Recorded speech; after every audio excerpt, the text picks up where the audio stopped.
പ്രവാചകന്മാരിൽ മോശയുടെ പിൻഗാമിയും യുദ്ധവീരനുമായിരുന്ന ആരുടെ കരമാണ് സൂര്യനെ തടഞ്ഞു നിർത്തിയത്? ജോഷുവയുടെ. ജോഷുവ തൻ്റെ നാമത്തിനൊത്ത് ദൈവത്തിൻ്റെ തിരഞ്ഞെടുക്കപ്പെട്ടവർക്ക് ഉത്തമനായ രക്ഷകനുമായിരുന്നു എന്ന് പറഞ്ഞിരിക്കുന്നത് എന്തുകൊണ്ടാണ്? ജോഷുവ എന്ന പേരിൻ്റെ അർത്ഥം രക്ഷകൻ എന്നാണ്.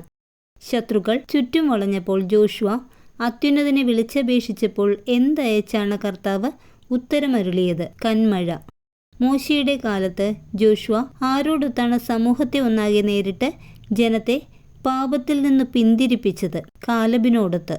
അവിശ്വസ്തത അറിയാത്ത ഹൃദയത്തോടുകൂടിയ കർത്താവിൽ നിന്ന് പിന്തിരിഞ്ഞു പോകാത്ത സംപൂജ്യരായ ന്യായാധിപന്മാരുടെ നാമം ആരിലൂടെ ജീവിക്കട്ടെ എന്നാണ് പറഞ്ഞിരിക്കുന്നത്? പുത്രന്മാരിലൂടെ.